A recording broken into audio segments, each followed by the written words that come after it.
Hey everybody, welcome to the Not So Live live stream.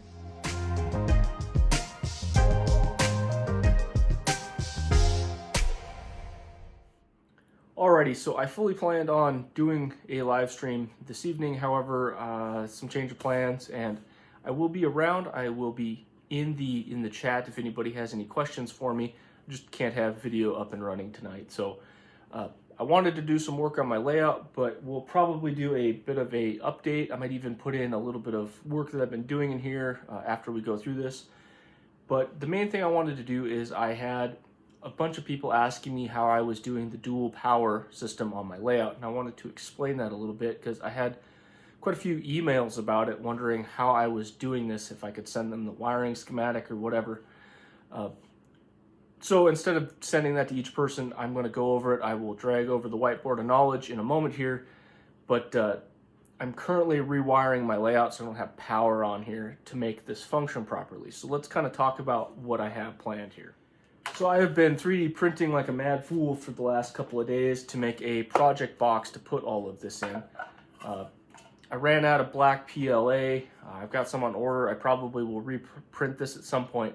But this is a 160 by 100 millimeter box. And the reason I went with those dimensions is when you're working in anything, for me it's just easier to use millimeters, it's easier. But that is roughly the same size as my new DCC system. And what I am planning is to have all of the wires from the DCC system come in through the back here and up into is my little prototype switch box. And essentially what I'm planning to do is, this is a messed up 3D print, but the idea is the same. I will have my 5 districts on toggle switches up here, a DCC in and out, and DC power, as well as a DC input to the track. And it's not terribly difficult to do, but districting becomes part of this. You need to build power districts on your layout. What I generally use are these. They're just breakout boards.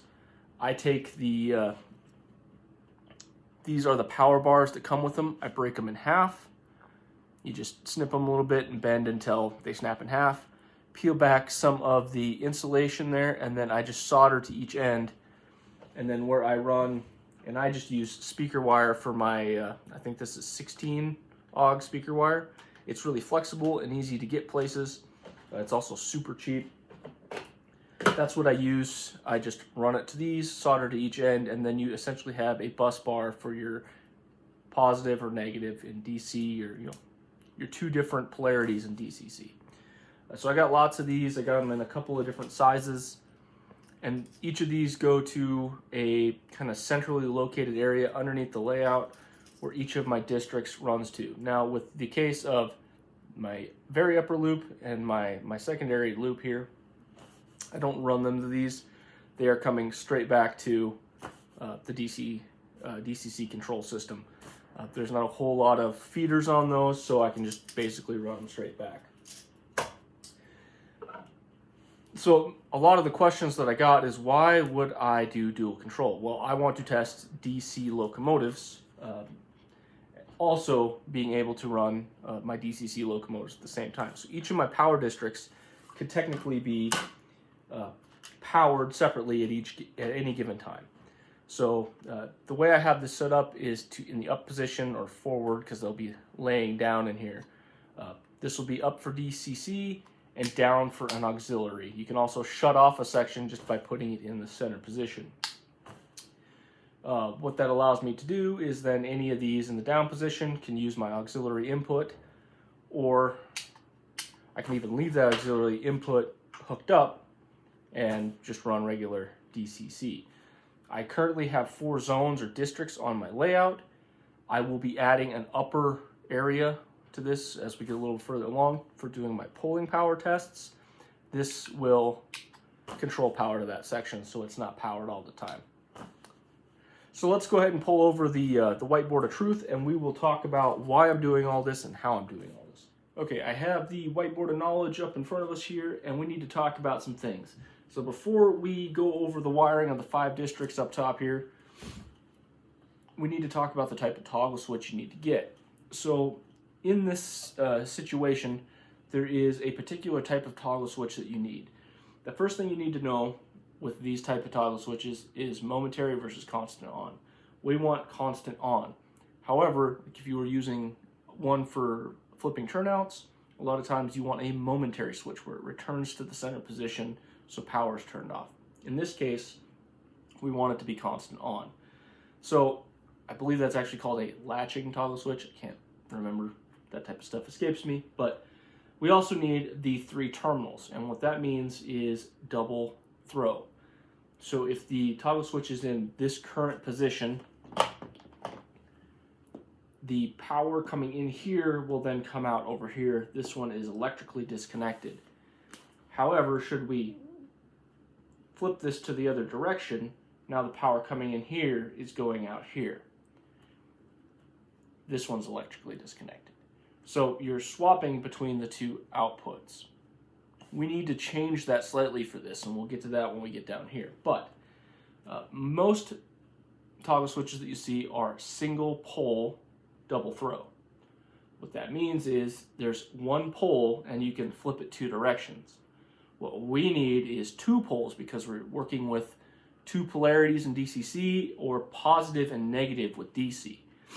These are electrically disconnected from each other, but also have the same functionality as this one. So if it's flipped in one direction, these 2 are turned on. If you flip it the other, these 2 are turned on. Hopefully that makes sense.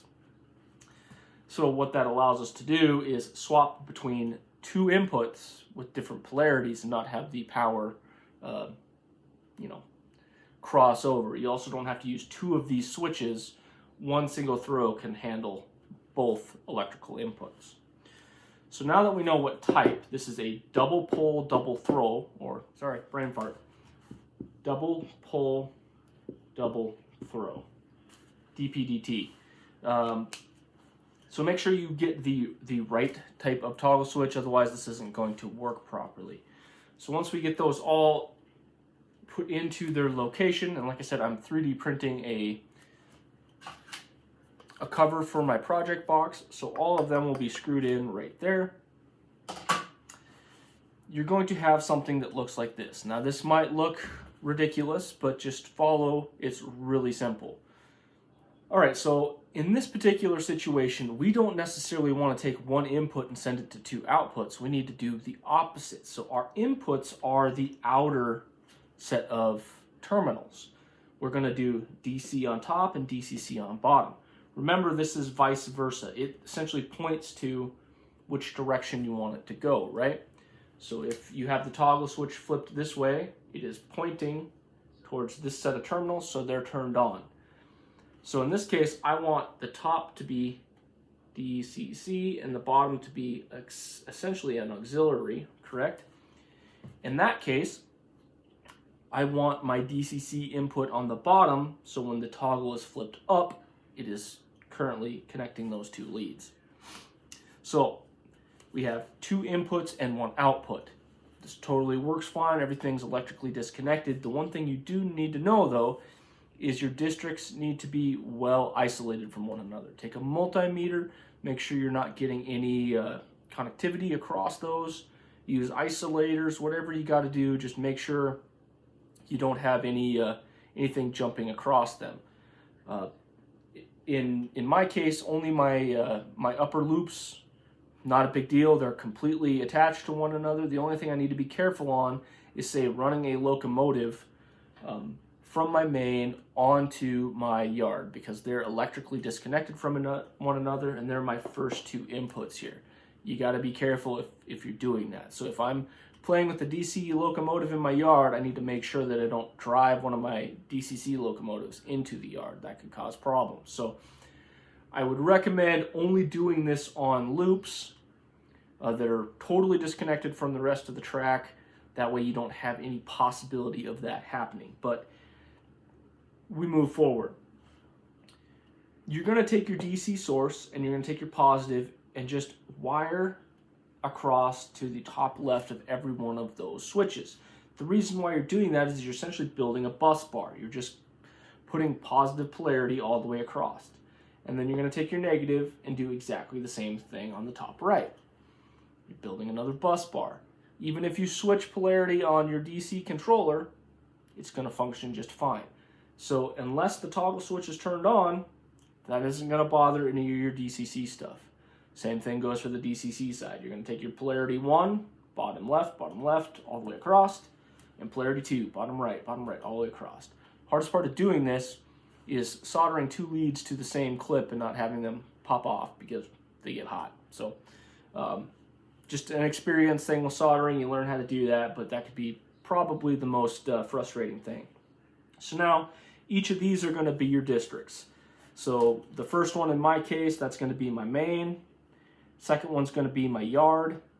Third one's going to be my first loop. And the second one's going to be loop 2. And this is going to be my upper. And so I could run loop 1 and 2 on a DC source if I wanted to. These, whatever. And like I say, you need to be careful when you're doing this. My yard is possibly electrically connected to my main. Not directly, but should I run a locomotive from my main onto my yard, I'm going to run into issues. So honestly, you don't really want to be doing DC in one and DCC on the other, because there's a possibility you could run a locomotive across that and cause a short issue. They would run through the locomotive into the other side. So strictly do it on loops unless you're really sure you know what you're doing. These are completely electrically separated from everything. They're not even attached to my main line at all. So it would be fine to run them with a different input source. Now, the DCC input that I have is my TCS CS105. It is going to be directly wired in, not a problem. And then on my DC side, I'm going to use a barrel connector. These are just component barrel connectors. And it will be wired in right over here. And that allows me to take something like this Kato power supply and just run a barrel connector and plug it in. Sorry about that. Hit the pause button on my remote there, but when this is installed, it allows me to take a DC source and just plug in and control my DC side. I'm also going to have 12 volt power plumbed into this from my 12 volt power source that's going to be running all my accessories, and I'll be able to just take and plug the other end in here. So I have both of these wires ready to go on here. Just allows me to quickly plug this in and run my DC side. What this also allows me to do is some pretty cool things. So should I flip over to my auxiliary, I could get another DCC control system, say like a DigiKeys if I wanted to test it. I have 12 volt power ready to go, and all I would need to do is take one of these wires and put it in the output of the DigiKeys DR5000, and I could plug in a secondary DCC source right here, run everything on my auxiliary channel, and I could run 2 DCC systems at the same time for testing against one another on separate loops. That's pretty cool.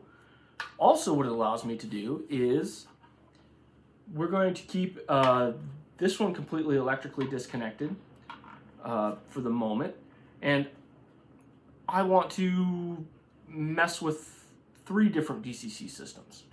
Okay, I don't want to actually take out my CS105. I want to keep it in the system, but I want to test the DigiKeys DR5000 versus the cab control from ESU. So in that particular situation, I would shut off my DC system here, just completely shut it off, unplug it, just with the little pin back here, and instead of having to rewire things, I can flip whatever one I want to auxiliary, I can put in the DR5000 right here, and I can backfeed DCC into the system from this barrel connector over here. So I could put another DCC system in through here.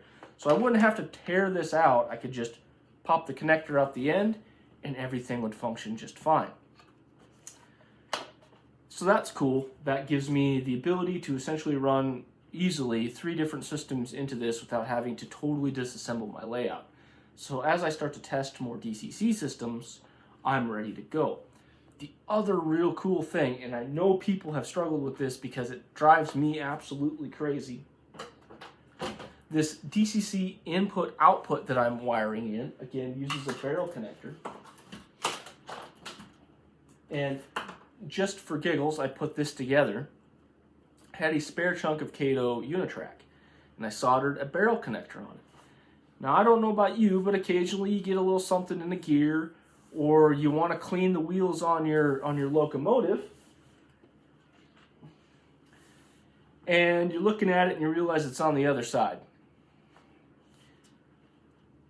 Plug this into the DCC system, pull this up on your throttle, give it 2 or 3 clicks of forward, and now you can set rail on there and look to see what's going on.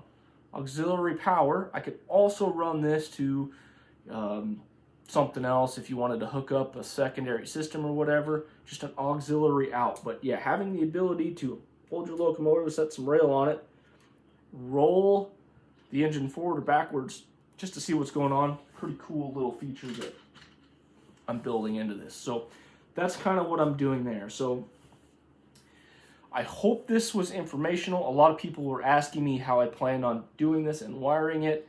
I'm currently in the process of taking out all of my wires underneath this because I had the ECOS centrally located. So now I need to run all of my power over to the far left-hand side of my layout now. So I kind of got to redo things. So when I get that done, I'm going to get back to running trains. But currently everything's disconnected. So let's take a minute now and we will look at all the work I've got done on my layout.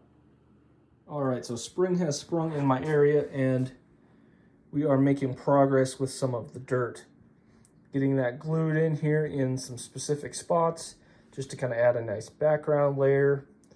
It's a little clumpier than I would like it to be, but unfortunately it's still pretty wet around here and we have clay soil, so unless I let it dry for a week or so and then come in and kind of grind it smooth, it's going to be a little bit clumpy. And I might do that in some other areas, but for right now, these are kind of mountainside stuff. I think it will look okay for the time being. I am currently waiting on a bunch of ballast to dry. And what I do is I just glue full strength white glue along the side there, and then I just kind of flood it with ballast.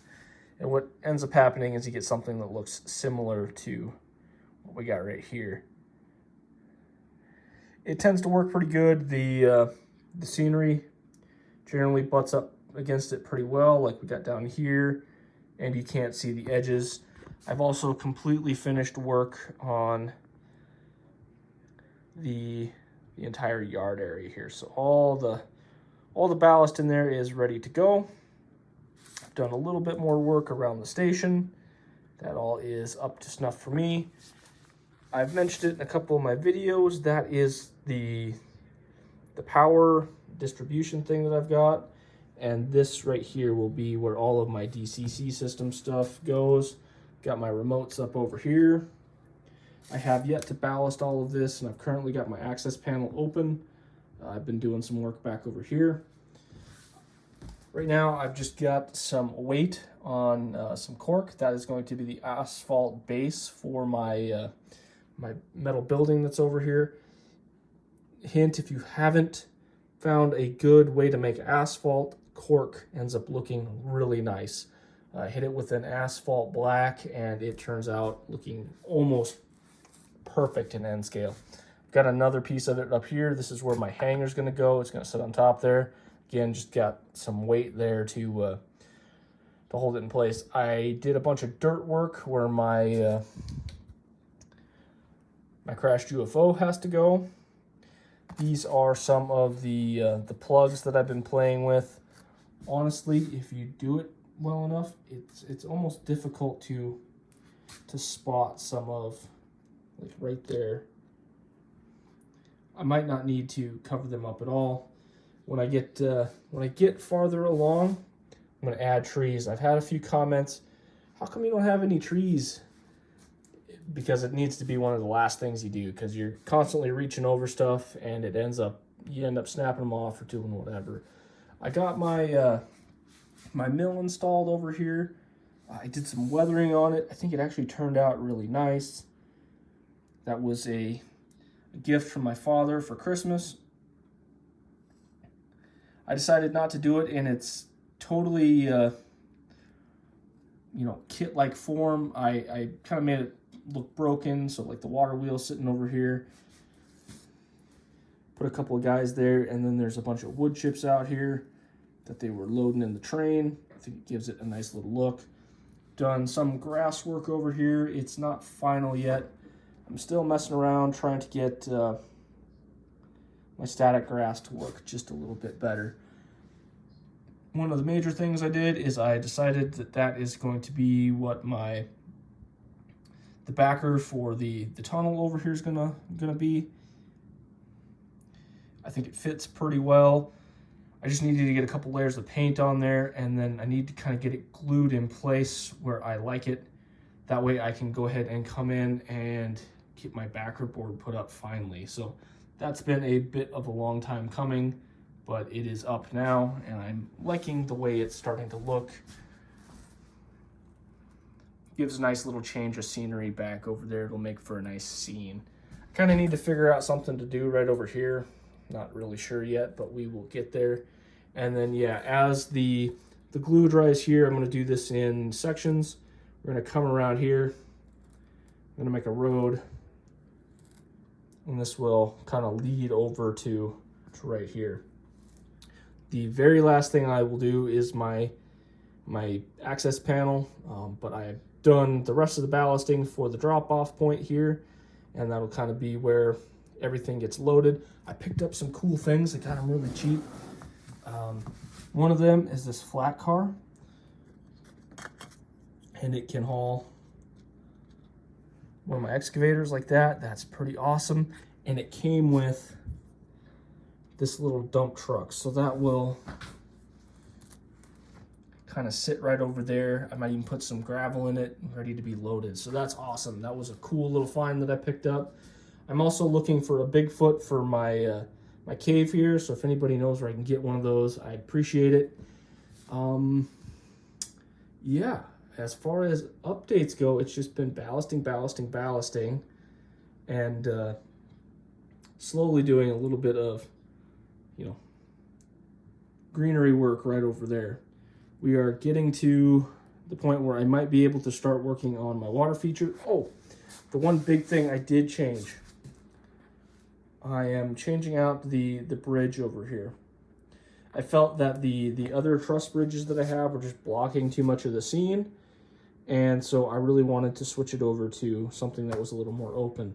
And I think it actually adds a pretty nice little look. So I need to get the pylons for these. I need to get them ordered, but I got lots of stuff I need to order right now, and I just don't know how soon that's going to happen. But it might also be a nice place to do reviews because it's right next to the edge, and it's nice and open. So we will see. But yeah, this is kind of what I got going right now, and it's slowly starting to turn into something. So like I said, I am sorry I wasn't able to be live tonight. I just have some other things that came up, but I hope that the wiring thing was informative and can maybe inspire some people to do a like thing. I think it's really cool that you can run not only DCC and DC at the same time, but being able to put in maybe another DCC system for testing. I think it's a pretty cool little feature that we've got designed here. So hopefully I can keep my 3D printer running hot and get some of this stuff ready to go, so by next week all my wiring can be done and I can start testing some DC locomotives, because I've been wanting to do some of that. I've got some new kind of vintage finds to talk about, as well as I want to do a comparison between a Bachmann starter set and a Kato starter set. And I've got my Bachmann set here and ready to go, and hopefully I can get a couple more locomotives sold in the next week or so and get my Kato set ordered. I have one with my eye on, so we can compare the two. But yeah, I'll stick around on the live chat now if anybody's got any more questions, and I'll see you guys Monday. Bye now.